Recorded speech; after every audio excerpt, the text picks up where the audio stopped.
Welcome back to the Quiet on Set podcast powered by Cineman. I'm Ewan Gruff, and as always, I'm joined by Lachlan. The Golden Boys were this week, and a bunch of movies took home some golden awards. That's right, the Golden Globes. I don't know, I didn't watch it. I'm not an awards guy, but I like to see who wins. Ewan did though, so he's going to tell us all about it. I will. I actually watched them live with a bunch of you in the audience. It was a fun time. But I also caught some 2022 releases in the week since then. Among them, the new Guy Ritchie film, Operation Fortune, Ruse, guerre, and Plane. And Lachlan caught some series like Yellowstone and Copenhagen Cowboy. Finally, this week, a bunch of White Noise, the latest film from Marriage Story director Noah Baumbach. How much did Ewan and I enjoy this film? Well, you'll find out later on in this episode. Stick around to hear our thoughts. We are professionals. This is a professional podcast. Yes. Breaking Bad and Better Call Saul. Hello there. Which actually, Did you this get is me gonna a be hat as bit, well? Yes. So I've got Dooncam. It's just a camera with my Dune steelbook. All right, welcome back, Lachlan. Been a busy week. I know that for some of it, you weren't at home, right? You had some house sitting. I have gig been that you were up house to. sitting all week, and I shaved my head. I Yes. have a nice little buzz Big change. cut. Mhm. I like how we said that we're going to do it at 5K, but I was just, it's too hot here. And I was It's like, my me, I head's guess, who's too- coming. I need to just shave it off because it's summer here and it gets quite warm. I've Yeah. missed my beautiful Dolby Atmos surround sound, Dolby Vision setup so much. I just had to, as soon as I came home, I had to watch something, and I Yeah. just put on Blade Runner 2049 and was like, oh, I miss this setup. Yeah. I love it so much.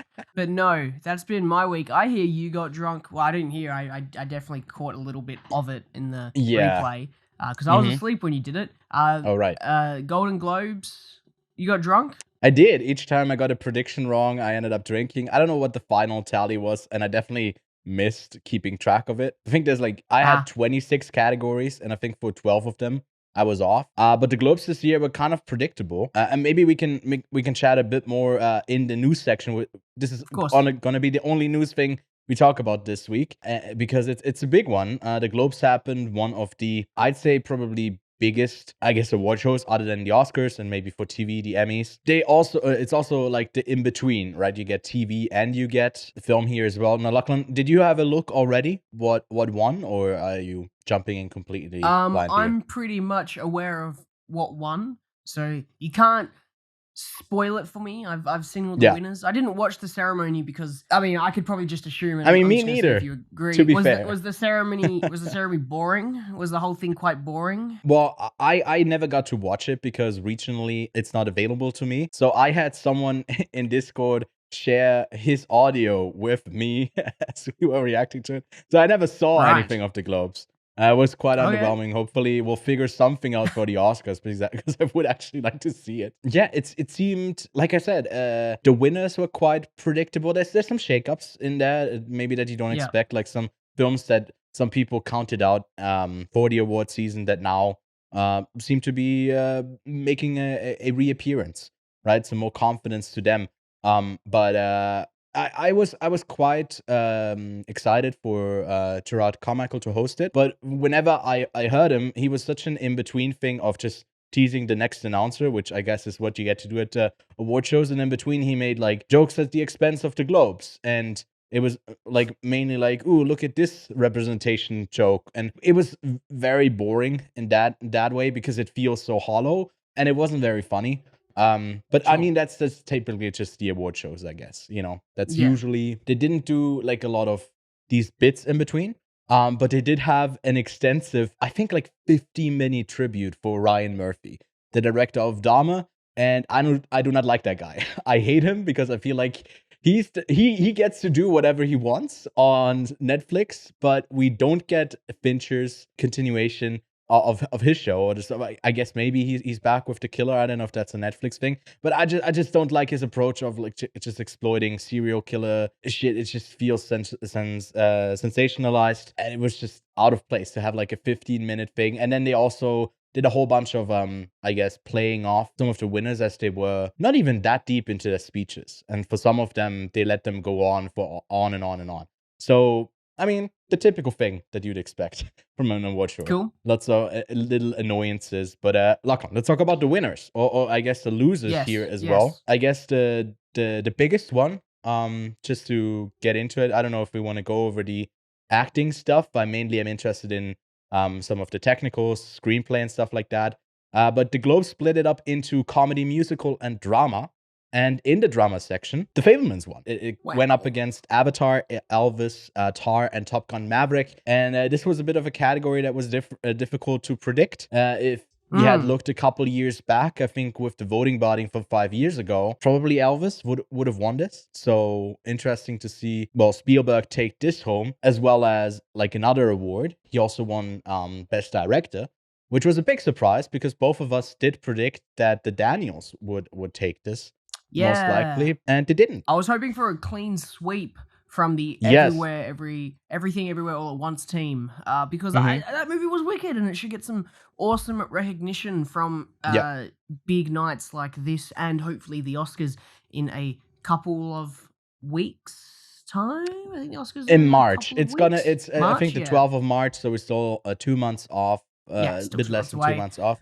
Yeah. But it's interesting that the Fabelmans took away with Best Picture.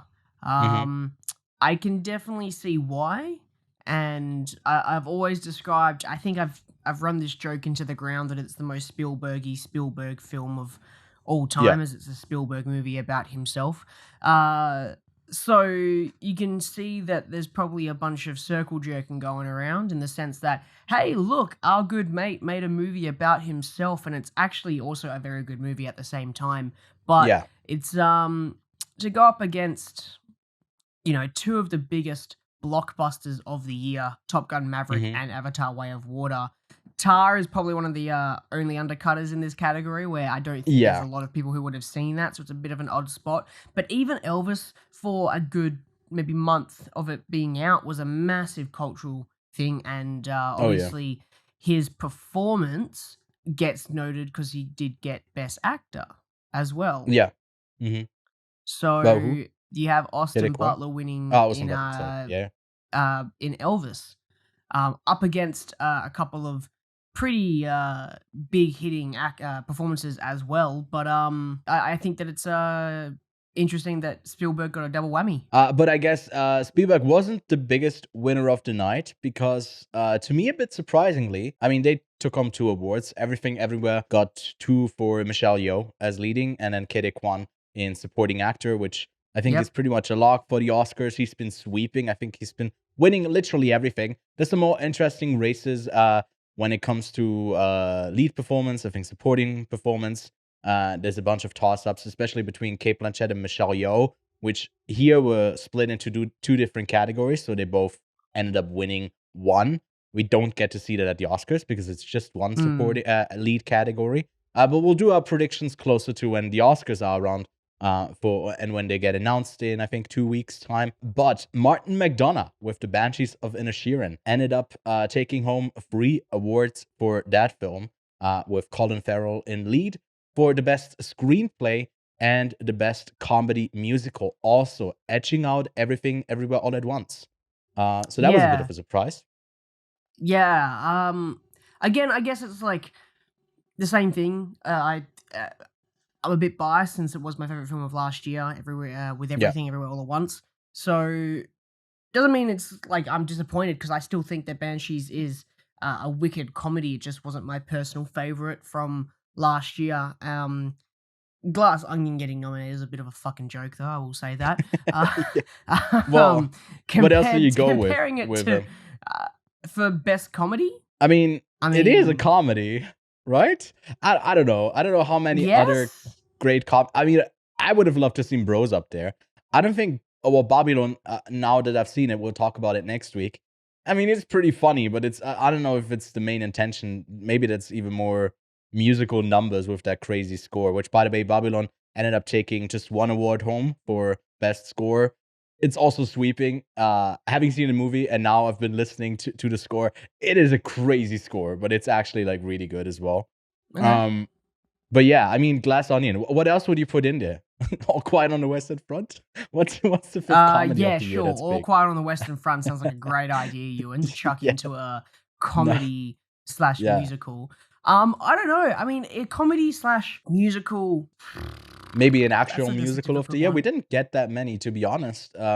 Yeah. So I feel like the strongest ones are represented here, and that was an interesting thing as well, because Glass Onion, after it released on Netflix, its ratings actually dropped. It was way better when it was Mm. just in theaters, and once it did hit Netflix, some worse ratings came in. But overall, I feel like it's an interesting shakeup. I think everywhere is not sweeping everywhere just yet. I still feel like it is probably the front runner for the Oscars at the moment, but at least like in directing as well as in screenplay, because Banshees and Everything is in Mm. the original screenplay, and at the Yeah. Globes they don't do a differentiation. But the best original screenplay award is way more packed this year.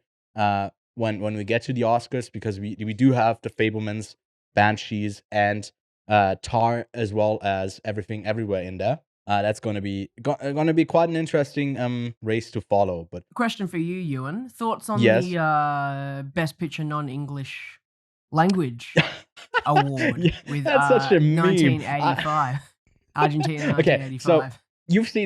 you've seen the Trial of the Chicago 7, right? The Aaron Yeah, Sorkin film. yeah. It's that, but Argentinian. It is like, it's Sure, nothing interesting other than the subject itself, but it's not sure. presented in any sort of interesting way.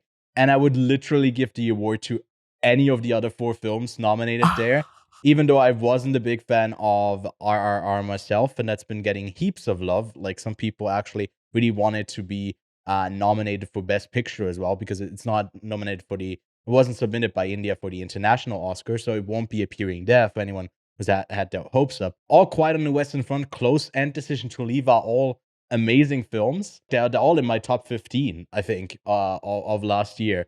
And Mm. Argentina 1985 is very much like lower there. It's a solid film, but not. I feel like the awards were probably split on this, because we do have a strong Mm. year for a lot of these international films, and somehow Argentina ended up winning. I don't know how, but that's probably the most surprising thing that happened that night. Other than, I guess this bridges us over to what we've been watching, because Kevin Costner won best male lead performance in a TV drama series Yeah. for Yellowstone, which was also a Yeah. bit surprising. I don't know if it would be a bit surprising since I'm making my way through Yellowstone at the moment, and that's mainly Yeah. why, because I saw that, and you know how a couple weeks ago when we were just talking about our favorite films of Mhm. 2022, how I kind of said I missed out on a lot of television. Yeah. I decided that I'm going to watch a lot of television. So I guess we're moving into what we've been watching now. We are, Because yes. this week, since I have been out of my own place, house sitting for a friend who has gone overseas, house sitting with his dog Bruce, I haven't been watching a lot of movies because I don't Mhm. have my stick set up. So, Right. I can't downgrade. So I decided to watch telly Yeah. because I don't need to have a great surround sound system to watch television. What is this? It's the silver screen, not the gold screen. So I watched Yellowstone. Not all of it, about a season and a half. So I'm halfway through season 2 at the moment, and I can totally understand the success. And I knew I was going to like it because it is Tyler Sheridan who writes it, Mhm. and they're absolutely wicked when it comes to writing in just general. All of their films that they have done is just some of my favorites of recent memory in terms of suspense, and it's just really good dialogue. Mainly the tension building is absolutely wicked, and same Mhm. thing here with Yellowstone. Yellowstone is basically cowboys with lawyers. That's pretty much what the show is. It's not like a Right. super duper cowboy thing, which is funny Mhm. because I've just come off of recently replaying a little bit of Red Dead Redemption 2, so I was in this cowboy Right. mood, and yeah, it's just cowboys with lawyers. It's great. But Cool. other than that, I've been keeping my way through Supernatural, and I watched episode 1 of Copenhagen Cowboy, which was Ooh, a yes. interesting opening movie, opening episode, I should say. Forgive me, not opening movie. It's a very Yeah. interesting I guess, concept. And Nicholas Wifing Ren is an interesting fellow. I think I spoke about watching the first 5 seconds the other day, and I decided to sit down and watch it. But no, yeah, I really like his visual style. I like some of his storytelling techniques. But more importantly, I just like weird shit. And it's definitely got that down pat. So yes. Oh god. So no, yeah, I'm sitting my way through that one as well. But funnily enough, there's a movie on your what you've been watching that I'd like to ask you about, because I just want this guy's comeback to Korea to come come back. I just said come back to Korea to come back. That makes no sense. FYI, I'm a little bit hungover. I am after a comeback story, because his recent films have not been too good. I'm talking about Guy Ritchie here. You are talking. Yes. They haven't been to the same level as Snatch, Lock, Stock. You know, his previous films. I mean, I as much as I didn't like The Gentleman when it came out many years ago, I've kind of grown to enjoy it a bit more. But recently, the one that he most recently did, Wrath of Man. Nah, piece of trash. But no, Ewan, do you want to start off with Operation Fortune, and then the French part that I won't... I'll give it a shot. Ruse de guerre. Ruse de guerre. Nah. It sounds nothing. Guerre is guerre, which means the ruse of, I guess, of war. Which I don't really get why it's that. Lachlan, unfortunately, this film is a jumbled mess, so there's a reason why it's not even out in the States yet. It's just got an international release, and I think they're just dropping it on VOD in the States, so it will definitely be overlooked as well. We have Hugh Grant again, like in A Gentleman, just having a good bit of fun, just doing a crazy, all over the place performance. Jason Statham just being a badass, and then Aubrey Plaza giving constant horny energy in some way, but also paired with her like odd acting choices that she's been doing since Parks and Rec throughout her whole career. And I couldn't really make sense of it, if I'm being honest.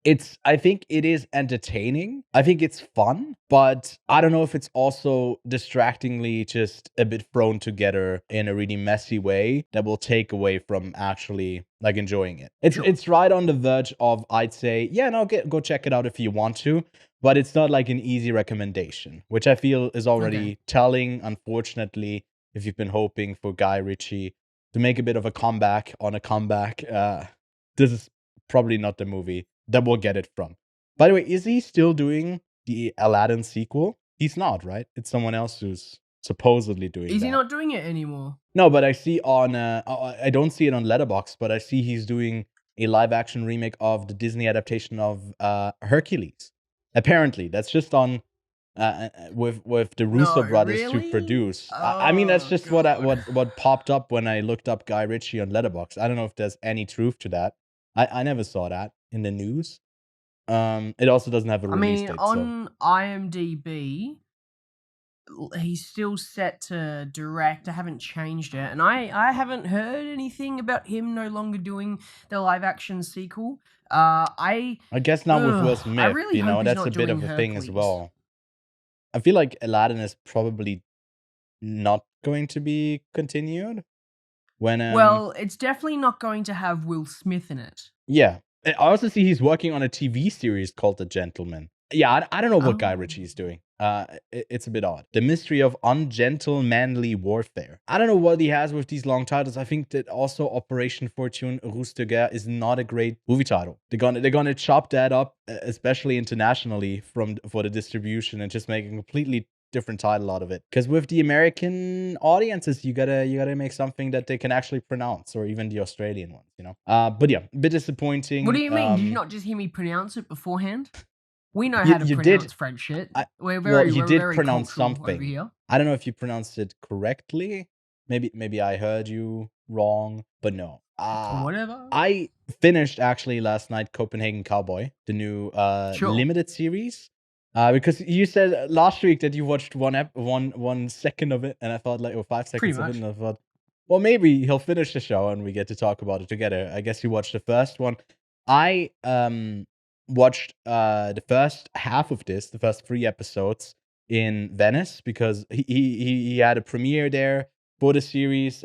He was there as well. So that was a fun experience. But after 3 hours, after the first 3 episodes, I was kind of really tired out of this whole, like, really weird experience that Copenhagen Cowboy gives you. Yep. Having a bit of distance, I don't know, because I didn't rewatch the first 3 episodes, I just jumped straight into episode 4, and I thought the second half of the show is way better than the first half. Because That I makes me thought that, excited. yeah, it had some stunning visual moments. It's still just as weird, but it just flowed a bit better. And I don't know if it was because I played it on 1.5 speed, because you can do that on Netflix. Then I was like, okay, it's I not hate as you. slow. Have I not told you this? But I hate you now because you should have not have told me that. Hang on, Ewan, you don't actually do that, do you? I did it for this. This explains how you watch not so for the many whole thing. fucking movies each week, because you're Well, watching it's it probably 3 like 2 weeks. times speed. Well, no, Netflix lets you do it on the, because I did watch it at work last night because I was working, and I had it on my. I didn't have it on my Dolby Surround Atmos. I like the visuals of it. I didn't really like the performances, like from the lead. It didn't really give me much, if I'm being honest. But it's weird enough that the people who are gonna finish this whole show are probably gonna like it as well. But a bunch of people will not get past episode 1. But yeah, it gets, like, progressively a bit less weird, but more visually interesting. That's how I describe It's it. a show that you're probably not going to be able to recommend to people. It's No. just going to be a show that they're going to have to stumble upon themselves. Exactly. So that's probably why the last time we mentioned it is when you finish it and you share your thoughts on it. But I was thinking, let's do, like, a separate review for it. And I was like, well, who would it be for? No The one's people who gonna watch watch it, Copenhagen Cowboy don't need to hear our thoughts on it. They can just experience it for themselves. But yeah, that's that show. Yeah, I would say stick with it, especially because you're such a big fan of his. And then I have a bit of a deep cut recommendation, actually, something that I can recommend. One of the qualifying Oscar shortlisted animated shorts called Ice Merchants that you can go see for free right now, I think, on The New Yorker. I'll make sure if I remember to link it in the show notes or in the description. But this is really a simple story of a it's a short. It's just 14 minutes long, of a dad and his kid jumping down from, like, I don't know, the little house up on the side of a mountain into the town, doing things, and it's a bit of a montage of them together. There's not really any dialogue there, but the animation style is like super fun. It's very pretty. It has, like, a really sweet ending, a bittersweet ending that yeah, left me almost with a tear as well. So it's a sweet little animated story that's currently, if I had to pick it, it's, I think, also the only film I've seen probably that is shortlisted from the animated section, but definitely give it the Oscar. It's a great one. So go check that out. Got one more thing from 2023. If you've been wondering what Gerard Butler has been up to, other than, I don't know, Olympus That's not a has question fallen. you should ask yourself. No, I mean, I just realized that he's Scottish, and I was like, hell yeah, solidarity. I don't know if you watch the Fallen series, the, like, Olympus has fallen, Yes. London has fallen. Yes. Now And they Plane are has fucking fallen. excellent. He's stranded on some little island in the Philippines that's, like, ruled by militia, and now he has to make sure that his passengers survive as they are taken hostage. And it's that type of action film that you expect to be horrifically bad, but it's actually But quite it's not. entertainable. It's good. It's quite entertaining. Yes. Gerard Butler is wicked. Yeah, he's pretty good in it. I don't know. I haven't seen the Fallen films, other than, I think, the first one, Angel Has Fallen, and then I had no interest in watching the rest of them.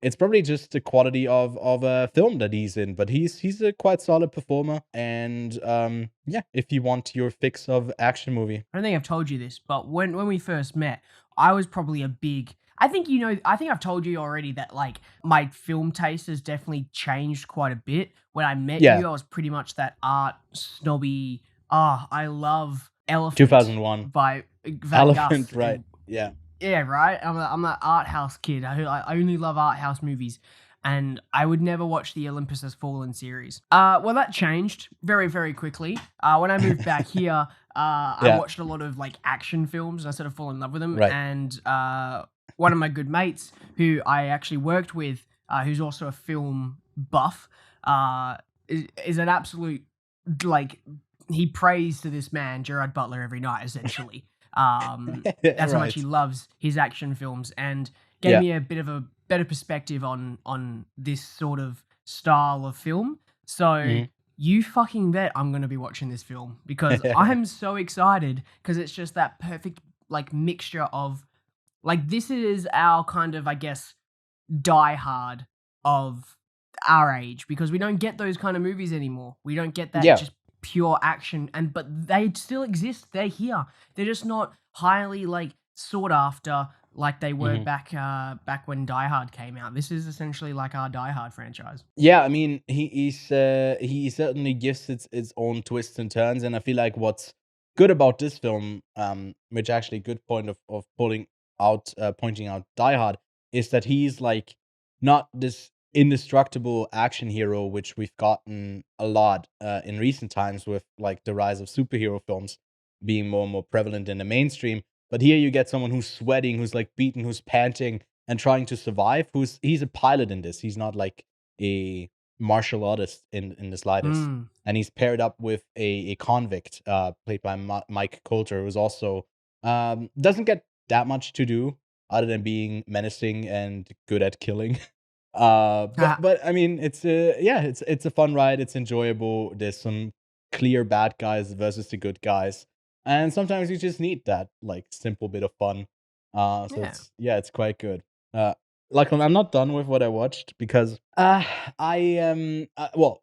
watched these next two films for a reason. I'm preparing for two things. One of them is a bracket that I want to do for the highest grossing 128 films, which of most of them I have already seen. One of the blind spots being Aquaman from 2018, which I haven't seen yet, and I now have. And it's, I think, all I'll have to say about Aquaman. What what I, you should say yeah. is that it revolutionized underwater filming way more than what Avatar Way of the Water did. Dude, I thought, okay, so when they go to Atlantis, I thought it's a very colorful film, right? Overall, it's It's very like colorful. quite cartoony. But compared to like the most recent Black Panther, and obviously it doesn't hold like it doesn't come close to Avatar 2, but Yeah. it's so much better than what they did in Black Panther. It's crazy how this film has attracted so many big talent names. Like James Wan Yeah, definitely was able to get some big names, especially Willem Dafoe. That was the biggest one where I was like, I how'd mean, they get Willem Dafoe in he this film? tries. No, I think he tries these things He does. and he just goes for it. And I feel like that's why like he's great because you'll see him in something where he's like you just pointed out that you like you switched up and are now more of an action guy other than Arthas, but he does like whatever he thinks is Whoa, don't probably you dare interesting to him. categorize me as just the action guy. No, no, no, no, no, You're the no, no. action I'm a bit because of I'm the clear everything now. Arthas guy. Okay. You're no, well, You're okay. You the can be the Willem clear Dafoe. Dafoe. I'm the Star You're Wars the guy. Willem Dafoe of the podcast. You do a I'm bit the of Willem Dafoe everything. Star Wars guy. I like that. I'd love to see him as like some Star Wars villain. I think he'd be great. Regardless, Aquaman has I counted 4 times where they're just talking, and then 2 people are talking, and someone just bursts into the room, and I think it's the funniest film I've seen like in quite a while. That's like unintentionally funny. Uh, it is hilarious. I had a great time with it. So that's Aquaman. And then for an upcoming for favorites series, I'm trying to put together like a list for me, a watch list of romance films that I haven't seen, and I think are gonna appear on some people's lists. So I'm already the precautionary tale of I don't know, managing my time, knocking those out, and I've heard a lot of people say great things about Sing Street from 2016, about a boy in Dublin who's growing up in the 80s who wants to escape and create music, and it's a really great film. It's a really charming film. Wouldn't say it's one of my favorite romance films or coming of age films, but certainly worth checking out. But that's all I've been watching, Lachlan. Cool. So that's all for what we've been watching. So let's get that Roomba going, Lachlan, and talk about Noah Baumbach's White Noise. Jack Gladley, professor of Hitler studies at the College on the Hill, husband of Babette, a father to 4 children/stepchildren, is torn asunder by a chemical spill from a rail car that releases an airborne toxic event, forcing Jack to confront his biggest fear, his own mortality. So that's White Noise from Noah Baumbach, coming in at a runtime of 136 minutes. I had a high budget of $100 million and is a Netflix production and the novel adaptation of Don DeLillo's novel of the same name. It premiered earlier in 2022 in Venice and has been received in a quite mixed way. I feel like this movie is hard to recommend, and if you're on the verge of like, I like Marriage Story, should I go check out White Noise? I think those two things shouldn't correlate. It's like if you've been someone who earlier was like Copenhagen Cowboy, that sounds interesting, I might give that a watch. Then White Noise is totally for you. It's a quite weird film, and you can see that reflected in the ratings. On Letterboxd, it's a 3.1, on IMDb a 5.7, and even on Metacritic, it's a 66. So it's not even one of those where the audiences are not connecting with it too much. It's also the critics who are quite split on it, because we do see some pretty favorable ratings, but then also ones that just completely trash it. So Lachlan, where do you land on White Noise? I'm very confused about White Noise because it just screams like everything I want with a film. Right. It's weird. It's humor. Sometimes lands.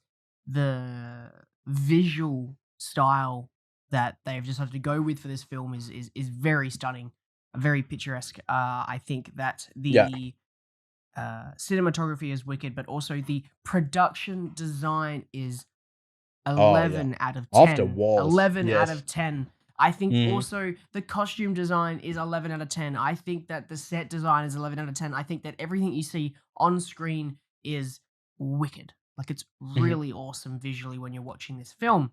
However, there is so many, I guess, odd, peculiar issues with this film, mainly stemming from the writing / dialogues and story.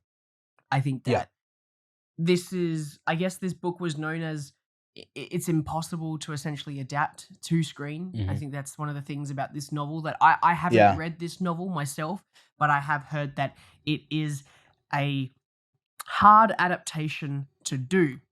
So whatever I've read Don DeLillo was, you've read it, and I've read thoughts? it. Well, I didn't read it. I listened to the audiobook. So You fucking I don't know if liar. that counts as You reading. make fun of me for not reading, but you don't read either. You just listen.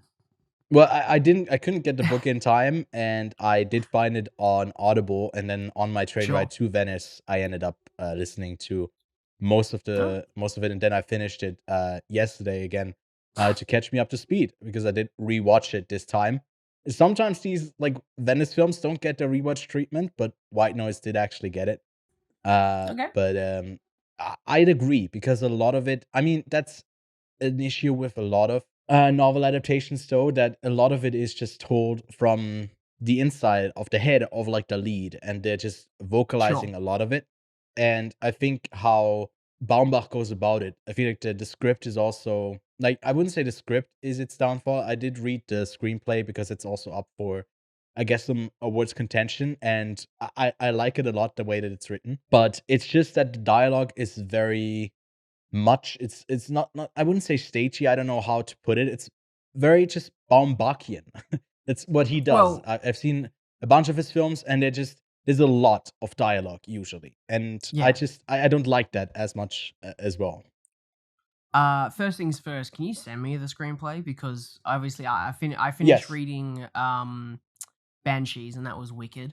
So I will definitely give this one a read, because I do agree. I think Noah Baumbach is an excellent screenwriter, and I think he's screenplays are good. For me, it's Yeah. not so much like the biggest downfall is how it's put together, the story, because it definitely Mhm. halfway through, without trying to spoil anything, halfway through the film, it kind of changes into what it's going to be. It kind of seems like it's going down one avenue and then switches over to something else.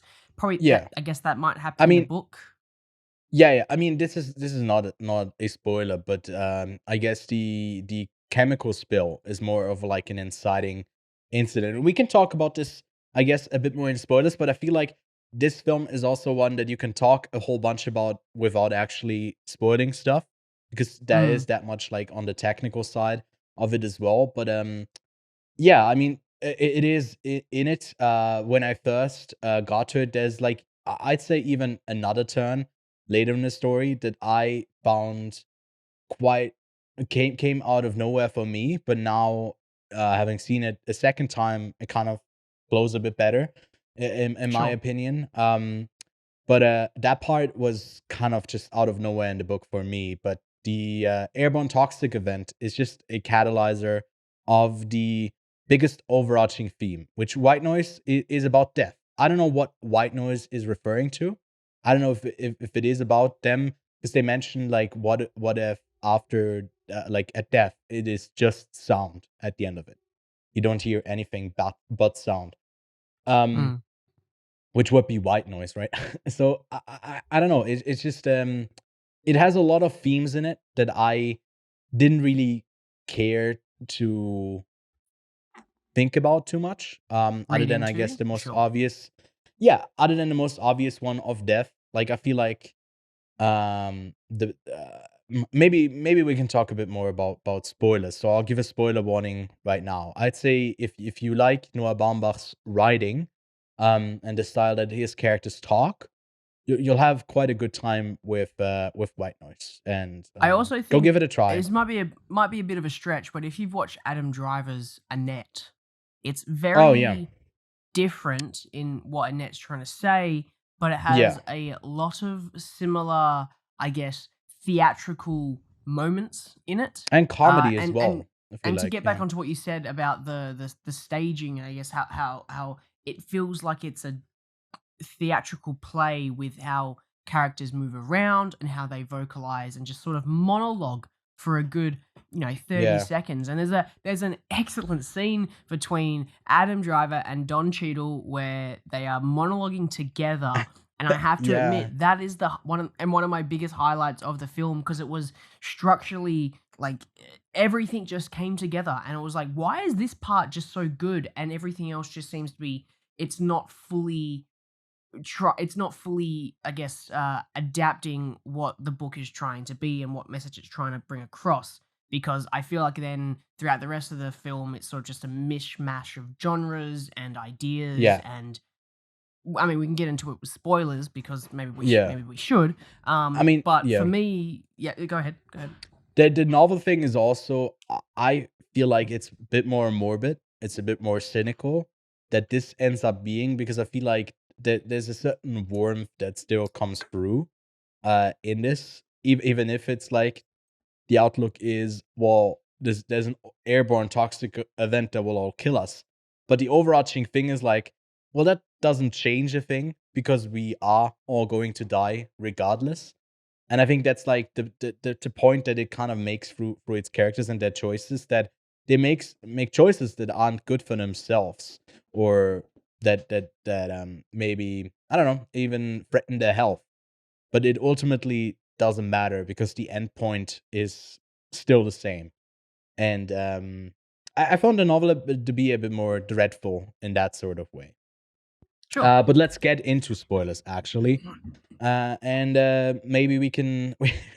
So I guess Don Cheadle, and that lecture, 1v1, or maybe even playing off of each other. I found that dynamic, like Don Cheadle was kind of an underdog hero for me in this. He was so funny whenever he was on screen. He didn't miss. He was very pleasant to see on screen. What are you He doing? absolutely. Well, Cat. Yeah, they just go. They're just going crazy. They're like, I don't know what they saw, but anyways. Yeah, no, Don Cheadle was wicked. He just pops up randomly throughout. and you're kind of just like Yeah. enjoying every single moment of it, how he seems to kind of like Have really the hots like for Babette, as and well. just likes to Yes. keep reminding Jack how hot Babette is, and I'm just like, what is going on with Don? Is Don Diddle trying to fuck Babette? I think that's what's going on here. Yeah. So,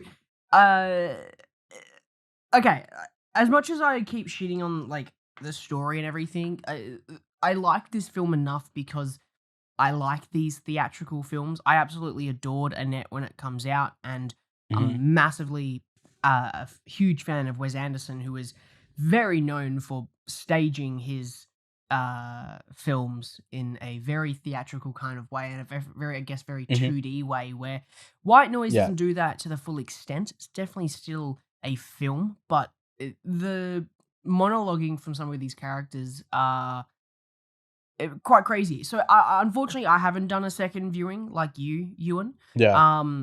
And I think I might, but at the same time, Hmm. when I watched this, I thought it was going to be one of these films where I just go, I'm never going to watch this again. It's a Yeah. one-time movie, and I'm never going to watch it again. Mhm. But I feel like going back will give me a lot more insight, especially if I do read the screenplay as well through its entirety.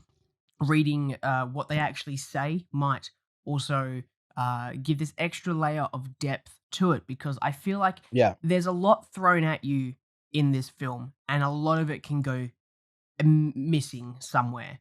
So, I guess to start off with, the first, where should we start for this first act of this film? Like from the moment they get to the dinner scene where they're about to leave, or should we do it all the way till they get to like the camp? Because there's a lot that goes on in this first act. There's a lot that goes on, and it happens quite like the airborne toxic event. I think is like 30 minutes into the film, Yeah. and I don't know when they end up at the camp because they do go back to that dinner. I feel like what is notable here is that like it has those screenplay setups of like them together in bed acknowledging that neither of them wants the other person to die first, and Mhm. like there's a through line for that, and it's definitely one that there's gonna be video essays on, like what White Noise says about death, what White Noise says about your own mortality, or the Yeah. selfishness of romantic long-term relationships, where out of your own selfish need you don't want to be the first one to be left alone, or like no, the first one to leave the other person alone. Whatever. There's a lot of that in there, and then I think it abandons that a bit more, and then it comes back around once it gets relevant again. Mm. But yeah, I don't know, because I struggled coming up with notes to talk about with you on this, because I feel like it's such an experience that it's hard to pinpoint these moments down, story wise, of what we should talk about. But I don't know, maybe you got a better idea. Okay, so I mean, we can just start off with this entire opening, I guess, act up until the point where Yeah. we can kind of talk about where Adam Driver's character Jack learns that this airborne toxic event, that person punches it into the computer, like, you're gonna die. I feel like that's a good like stopping point, That's because what- that's kind of where yeah. the film changes, right? Yeah. And there's a lot of stuff that the film throws at you. So for me, when I was watching this, I was like, oh shit, is there going to be some sort of sci-fi aspect to this? Is there Mhm. going to be some sort of alien invasion aspect to this? And that's where I Yeah. thought the white noise kind of comes into play. Right. And then for me, the I guess the film's first act isn't really much about death, but more about too much information and not knowing enough information and blowing Yeah. things out of proportion, because Yeah. immediately in like the span of 2 seconds, it goes from like an oil spill to a fucking toxic airborne event, which is Yeah. like major repercussions. People are wearing masks. Like the transition between it's just an oil spill, Jack has no care, to all the kids running around. His son Happens very Heinrich, fast. Yeah. he's just a know-it-all and just starts to like blast through all of these things that just evolve. So it evolves extremely quickly from the moment of spill all the way up until that dinner scene, where they discuss what the actual event is. So it evolves very quickly, and at first I'm thinking, it's an alien film. Okay, because I have no understanding of what the novel is. It's an alien film. There's going to be some sort of like creatures, and then you have that weird old guy who's like handing him the bunny a bit Yeah. afterwards, and there's that character. I'm like, oh, okay, it's kind of like the in Nope, where you have the old lady shot, where you think, oh, it's an Mhm. alien kind of thing. So I was thinking that's Yeah. what that avenue. We're going down that avenue. We Yeah. don't, and that's where it kind of left hooks, and it's quite jarring. It's very jarring if you're gonna go, oh, this is what we're going into. It doesn't really drop the death themes until quite late into that final Yeah, act, and exactly. you Yeah. kind of left hooks, and you kind of have to reset because the film then changes. It's then a story about Jack and Babette. It's not a story Mhm. about this toxic airborne event, this massive event that happens to this community. It's a story about these two and their relationship, which isn't to be completely unexpected. It is a fucking Noah Baumbach film, and he made Marriage Story, a very pretentious script Yeah. about his own life. So you kind of had to see this one coming. Yeah. But Yeah, you're totally right about that. That like, it's also that the toxic event I thought was gonna be the whole rest of the film, and it would go maybe into a bigger direction. But it's like it just ends, and then we're left with that after that scene of like punching in the numbers. That was my favorite scene of the movie, to be honest. I found it really funny. But yeah, basically, hey, we'll know more in 15 years. Once we figured it out. When you're still alive by then I guess we figure out if you can survive, something like that.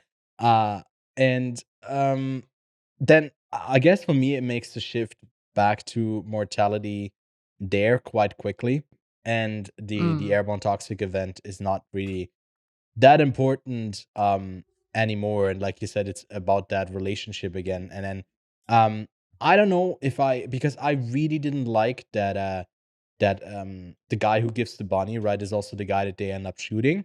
I think that is the same person. And it's Um also, I guess, the guy who was in the house on that very, very well done horror scene where Jack's asleep and dreaming. Like, that was somehow very well done. It's like yeah, those little moments are very well done, but the overall story is just a bit all over the place. But exactly, yeah. that was probably one of the most intense, scary scenes of, I guess, 2022 as a whole. Even though we're talking about this in 2023, it's technically a 2022 movie. But like that Yeah. was like the whole of the feeling you get in Nope, with that uneasy feeling in that scene. So that's the only other Yeah. time in the whole of 2022 where I was uncomfortable in a scene, and that was one of them. I agree. I feel like that's probably where the comments came from about this being unadaptable, because the novel does go down all of these like tangents, and it can do that, and it's not as jarring as if you'd have to visually buy into it and just put it on screen. I feel like it's a bit harder to do. Yeah. But yeah, what did you think about Dyla, the pill addiction, and those experiments, and then whole hiding and lying from Well, then Babette? again, it's like it goes down this completely other avenue that the first almost hour of the film is talking Yeah, and suggesting about. I thought the Dyla thing, because obviously it's brought up kind of early that she's on a pill, but they don't really lean into it until later on. yeah, Was kind of interesting. I guess obviously there needed to be some sort of conflict between Jack and Babette that was easy enough to kind of understand. They seem to have this very open relationship, so they couldn't really have some sort of. They just couldn't like it. It's meant to. It should have been. It's something physical essentially. There's nothing right, that like they're an open book between each other, so it had to be something physical yeah, between the right, two. That was I guess the antagonizing event between them. yeah, Obviously, this Dialard thing is one of them. It's a secret that she kept from Jack. And then mm, it reveals to be even more of a secret of how she keeps getting this pill. If I'm totally honest, the last half of the film lost me. I'm not gonna lie. yeah. That's how I I think felt it's in when I first watched it as well. I really did feel that, and I don't know what it is. I feel like knowing where a movie ends up makes it easier to accept if you don't like it. And at the first time, you go in with your expectations or where you think the story should end up, or like where you want it to end up. And yeah, it's a bit easier to, I guess, adjust to that. But I also really didn't like that whole ending bit, the conflict between them. It didn't really work for me. I would say the moment that Jack goes to the doctor to get his checkup and then sort of calls the doctor to find out what this pill is. From there, I would say that's where the film lost me because it pretty much just goes Yeah. into this sort of uh, Jack versus Babette moment, and then the sort of breakup relationship. The kids are like, "Are you guys separating? Because you're sleeping on the pull-out couch," and Mm, obviously at the same time to build more sort of tension between everything. Jack's got this massive Hitler event coming up, and I guess that's a thing that we yeah. didn't really talk about a bit earlier. That he's a Hitler youth Yeah. study professor, which is sort of one of the most random professions, or at least fields of study that you could possibly think of. Yeah. But at the same time, like this last half of this film, like that also then doesn't become a thing. Like the whole him Mm, being a Hitler youth study professor was all in the first part, and then you don't really get much of it up until this sort of last little Hitler like event where they like have all yeah. these professionals come around. He's doing a big old speech. Like there's But not a lot of that he in the wants last to leave half. as soon as possible, right? It's not Yeah, like because he has and the gun and he wants to go. It's more of a yeah, backdrop then. it's just this like really jarring. This is the midway point. We're switching pace. We're completely something Yeah. else now. We're not anything to do with the first half of the film, except for those couple scenes, and we're just going to reference a couple things there.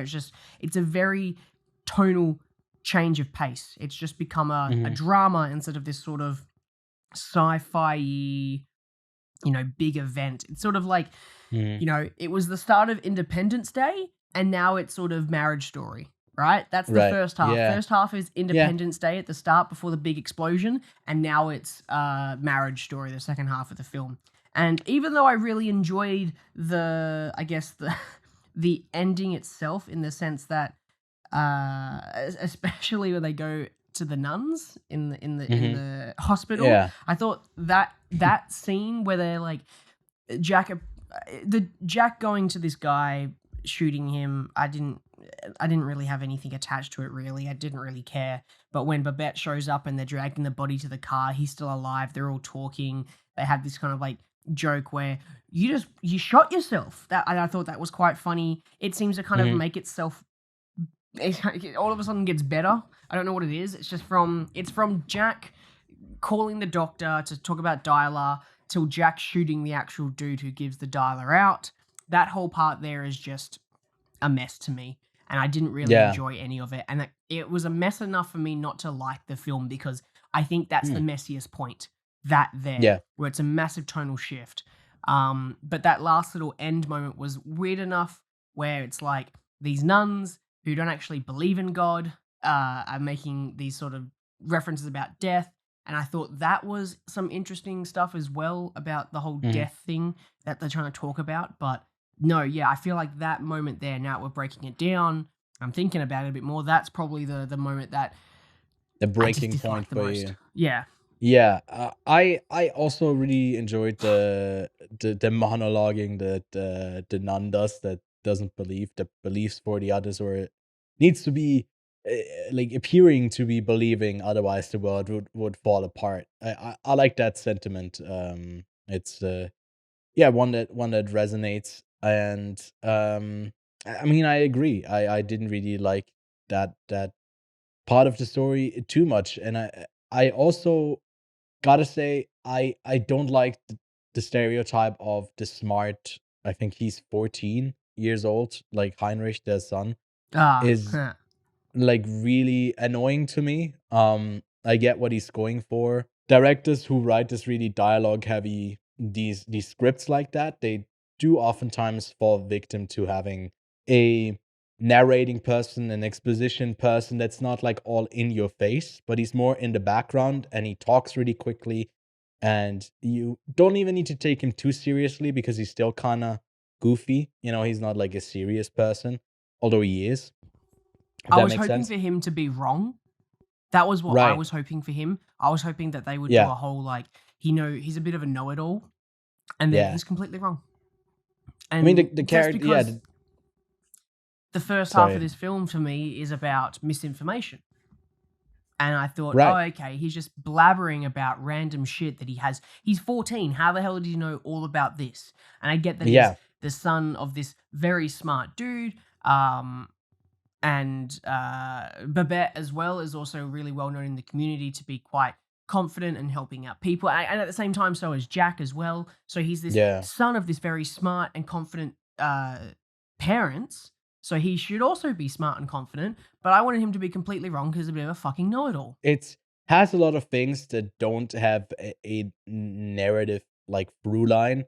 Like, I don't think that it is important that it's their fourth marriage and all of the children are from different partners other than the youngest one who's theirs, and they have 4 children, their fourth marriage, right? And then like some of them is like Jack's and the other one's Babette's. And I don't It's a bit even know confusing. who's who. Like the oldest daughter, who's the one who picks up on Dyla the most. I don't even know if it's Jack's or Babette's daughter, if I'm being honest. It's Babette's. It's Babette's? That's the Okay. only one that I So, know because she's the only one that refers to Jack as Jack and Babette as mum, which makes sense. But the rest of them are kind of just like mum and dad, and it's just like all very confusing. yeah, it is very confusing. And I mean, I would have liked, okay, there's this scene where Jack and Babette are walking, and it's right after the first time they've gone to the supermarket, I think. And they talk about, well, she says, my life is either or. Either I chew regular gum or I chew sugarless gum. Either I chew gum or I smoke. Either I smoke or I gain weight. Either I gain weight or I run up the stadium steps. And Jack says, sounds like a boring life.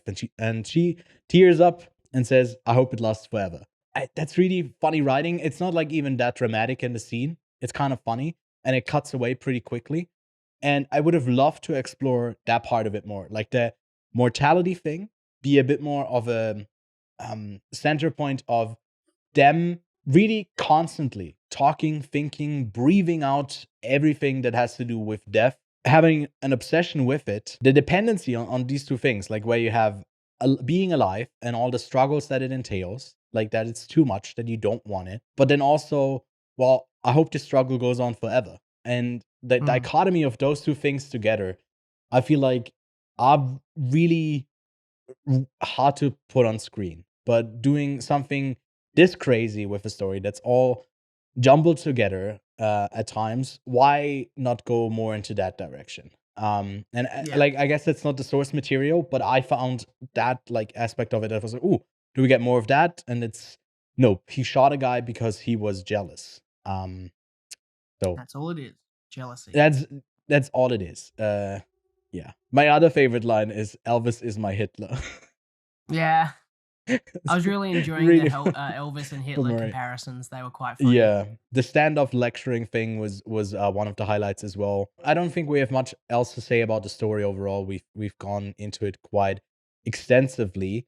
Now you did mention the production design. Maybe now in spoilers you can actually say specifically what you liked about it. Like, it's obviously a very colorful film. Was that like something that you enjoyed quite a bit? Oh, as I said right at the start, I absolutely loved everything that was on screen visually. Like it was Right. just a fever dream of sort of I guess I don't know what era to call it of America, because it's obviously it feels like that turning point of consumerism in America, where everyone's got a lot of stuff and they're all just learning their place in the world. So it's kind of like that, 50s era, sort of Yeah. 60s era America, where there's like this ultimate threat of death, this Cold War era. The Cold War is a Yeah. little bit later on, I'm pretty sure. I'm not the best with history. No, I'm no, afraid, that's but, already it so goes on that's for like quite some time. that's like the moment in time that we're in. It's like this very vibrant life, because there's this ever like looming big nuclear A bomb that's about to go off. And it's one of Yeah. the biggest things that I love about this film is just the visual style of it and the, I guess, when it was set, because uh obviously I thought this film was going to be about some massive, big, toxic airborne event, Yeah. as it is, and it ends up being something completely different, but in the same way, about the same thing, this fear of death. So, Mhm. changing pace halfway through isn't totally left hook out of nowhere, but it's still sort of a complete change of pace and direction that they're kind of, I guess, focusing on. That was the main thing that they were doing. So I Yeah. um I love the visual style because it's like, I guess, perfect for what it's trying to talk about. Um and yeah, I hope that it does get some sort of Oscar nod for production design, Mhm. because I think it's wicked. I think the costumes are awesome. I think the production design is awesome. I'm even Yeah. considering maybe cinematography as well, because I think that Yeah. it's very pretty as a film. I saw on Reddit there was a comparison to a picture that was done where the camera pulls up. I think it's the last shot right at the end, or it might be one of the Mhm. shots in the start where it's the supermarket and it's kind of like a symmetrical shot. It's got all the rows. Yeah. It's based off of a photograph that a photographer did way back. I feel like I should know what this is before I talk about it, so I don't seem like a fucking idiot. Yeah, I feel like that ending scene is one that was, like, prominently featured in the trailer, and I was surprised that it's, like, basically just a New Body Roomba music video, the end of Yeah. it. Unfortunately, I think that one didn't get, shortlisted, for the Oscars, if I remember that correctly, No? but, Bugger. no. What a Well, it was shame. yeah, it was on the long list, but it didn't get shortlisted. I think some other films went over it. I don't know if I'll put up the actual shortlist right now, but I'm not entirely sure. But I'm pretty sure even if it's in there, it's not one of the ones that is the front runner, or like even a runner to win award or even go up for the nominations. Because this year we have like Mm. Rihanna, Lady Gaga, and Natu Natu, competing basically for the main prize there. But yeah, I'd agree. I could also kind of maybe see like an adapted screenplay nomination as well, but just because I think that category is a bit weaker this year, but probably a Yeah. bunch of films that will um go over that, I guess, that would like be considered first. But yeah, I think that's pretty much it. Other than I mean, if you find that picture or the reference there, then let us know, and I might be able to pull it up on screen. But if not, Lachlan, where do you arrive at as a rating for White Noise? I gave it a 3 out of 5. 3 Right. out of Okay. 5. Very slick here. I mean, I am still at the same rating that I gave it on my first watch. It's still 4 out of 5 for me. I really had a good time with it. I feel like something that we didn't really Well, touch on too much. The comedy for me was like more of an 85-15. Made me chuckle a bunch of times. So really funny, weird movie. All right, Lachlan, that is it for White Noise, but you have a double feature pick, your pick of the week alongside White Noise. oh, baby. I've got a great one this week. Uh, Yes. White noise. There's many ways you can adapt this sort of phrase.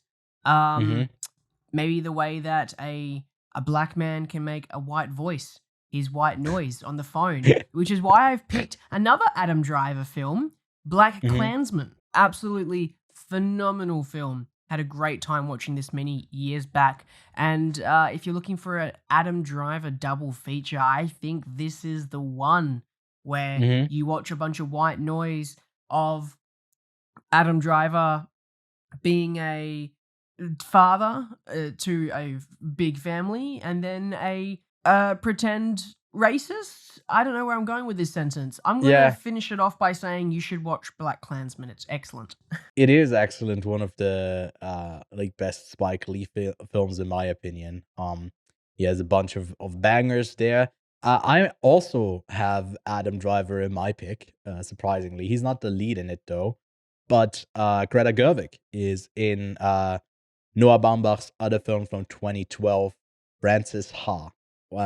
It's my, I think, second favorite Noah Baumbach film, apart from Marriage Story. So give that a Mm. try if you haven't already.